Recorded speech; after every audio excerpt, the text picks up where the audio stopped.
ইসলামী আন্দোলন কর্মীরা কি যে পড়ে, এদের পড়া দেখলে আমার রাগ উঠে। সূরা বাকারা খতম করো নাই, শিক্ষা শিবিরে আসছে। ঢাকা ইউনিভার্সিটির পিছনে পিছনে ঘুরতে, তুমি তো প্রাইমারি স্কুলে পড়ো মিয়া। আল্লাহ মাফ করে দেন আমাদেরকে। কেন পড়লা না কেন? কোন জবাব চলবে না কিয়ামতের মাঠে।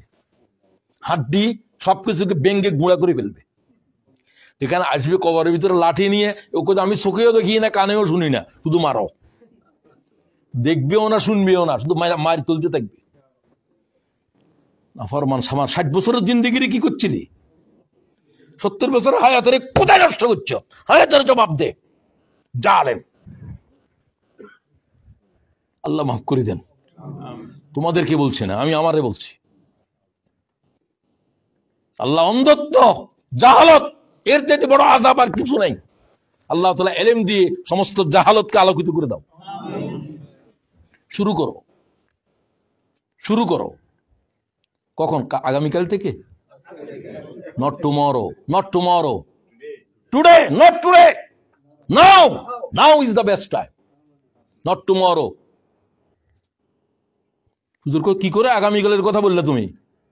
আগামীকাল আসতে হলে একটা দিন যেতে হবে, একটা রাত যেতে হবে। ও আলী, তওবারে গুনাহ করলে আগামীকালের অপেক্ষা করিও না। আগামীকাল পর্যন্ত যারা অপেক্ষা করছে তারা মওতের সাথে দেখা হয়েছে। আগামীকালের ফিতনায় পড়ছো। Tomorrow and tomorrow and tomorrow creeps in this petty pace from day to day to the last syllable of recorded times. All our yesterdays have blighted pools, the way of dusty days. Subhanallah. এই দেশের কবি কয় শেক্সপিয়ারে, আগামীকাল, আগামীকাল, আগামীকাল, এরপরেও আগামীকাল। ঠিক কিনা বলেন? গতকাল বলছি আগামীকাল, আজকে আগামীকালও কজ যায় আগামীকাল। তোরা কোন ফিতনায় পাইছে? বলে আগামীকাল না এখন? আগামীকালের অপেক্ষায় যারা থিয়েছ তাদের জিন্দেগিতে আগামীকাল আসবে না। قال رسول الله صلى الله عليه وسلم يا علي اذا اذنبت ذنبا فلا توكر التوبه الى غد। ও আলী, গুনাহ করার পরে আগামীকালের অপেক্ষা করিস না। খুব খেয়াল করেন, আগামীকাল নয়।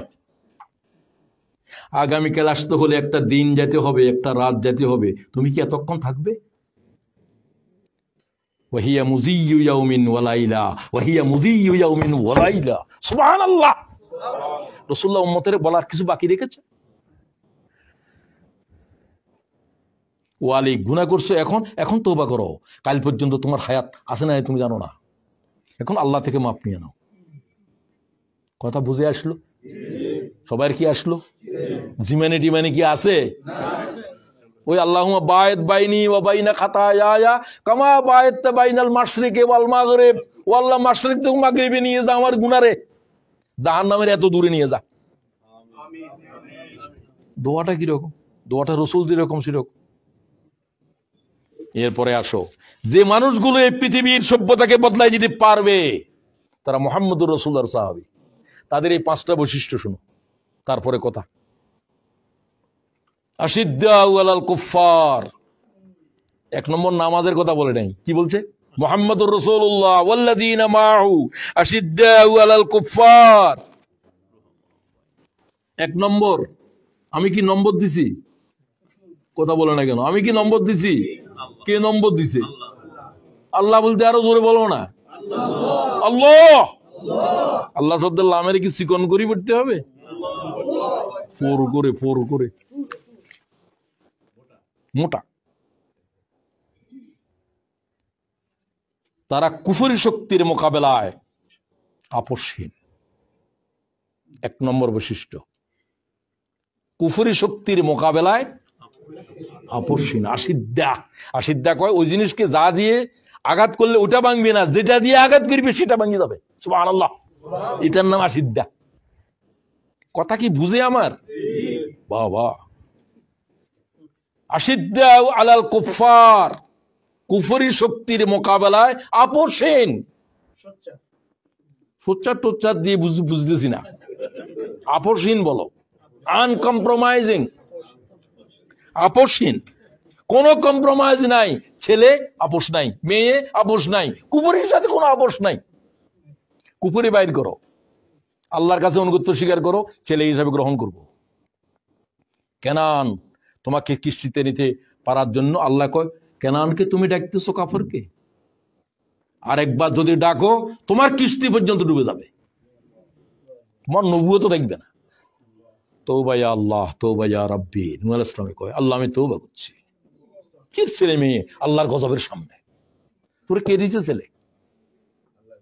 আল্লাহর সাথে নাফরমানি করনেওয়ালাকে কিস্তির উপরে কিভাবে নিবি? লাইসা মিন আহালিক, সে তোমার আহাল হইতে পারে না। তুমি তোমার নাফরমান আওলাদের কি করে আহাল বানাইছো? কথা কি বোঝা যায়? নো কম্প্রোমাইজ, আল্লাহর সাথে কোনো আপোষ চলবে না। এই তো কুফরি ও শিরক, কোনো আপোষ চলবে না। তার মানে পিটাপিটি করতে বলতেছি না, সংশোধন করো, আবার সংশোধন করো, আবার সংশোধন করো, দোয়া করো, আল্লাহ অবশ্যই পরিবর্তন করবে, কিন্তু হিকমত লাগবে। যদি এরকম বুঝে শুনে তারপরেও নাফরমানি, তুমি পৃথক হয়ে যাও। তোমার রুজি আমি খাচ্ছি না, তোমার সেবা যত্নের আমার প্রয়োজন নাই, তুমি আল্লাহর সাথে নাফরমানি করো, তোমার সাথে আমি কি করে থাকবো? ইব্রাহিম আজরের সাথে থাকতে পারবে না। কি কথা বোঝা যায় নাকি? এটা হলো আশিদ্দা আলাল কুফার। শুধু যুদ্ধের জমিনে নয়, এই ঘর থেকে নিজের ভিতরে কুফরিকে লালন করে। মানুষ সবথেকে বেশি আপোষ করে নিজের সাথে, ঠিক কিনা বলেন? নিজের সাথে। এখান থেকে শুরু হবে।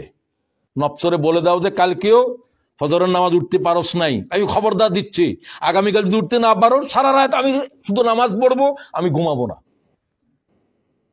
তোর কষ্ট দেবো আমি। একদিন করো, তারপরে দেখবে যে নফসে তোমারে শয়তানে জায়গায় দিব তোমারে। ইব্রাহিম ইমামে আজমের কাছে এক লোক বলছে, হুজুর আমার ঘরের চাবি পাইতেছি না, আমি সব কিছু খুঁজেছি, আমার গুরুত্বপূর্ণ জিনিস। লোকেরা কয় কয় আবু হানিফের কাছে যাও, বুদ্ধি আছে। আবু হানিফে কয় তোর ঘরের চাবি কোথায়, আমি কেমন জানি? কয় না, আপনি আমার কোনো পরামর্শ দিতে হইব। কি করবি এখন ইমামে আজমের কাছে? কি ইমাম আজম তো আকল বেশি। উনি কয় যে চাবি না পাওয়া পর্যন্ত নামাজে দাঁড়ায় থাকো, 2 রাকাত পড়ো, ফুটতেই থাকো। কিছুক্ষণ পরে যাওয়ার পরে চাবির কথা মনে হয়েছে, শয়তানে মনে করে দিছে, তা না হলে নামাজই পড়বো খালি। এই আকল আল্লাহ তাআলা ইমামে আজমের দিছে। এটা কোনো কিতাবে নাই, এটা কিসে আছে? কথা বলো না কেন? প্রজ্ঞা, তার মানে এটা মগজের জিনিস, দেমাগের জিনিস, হিকমতের জিনিস।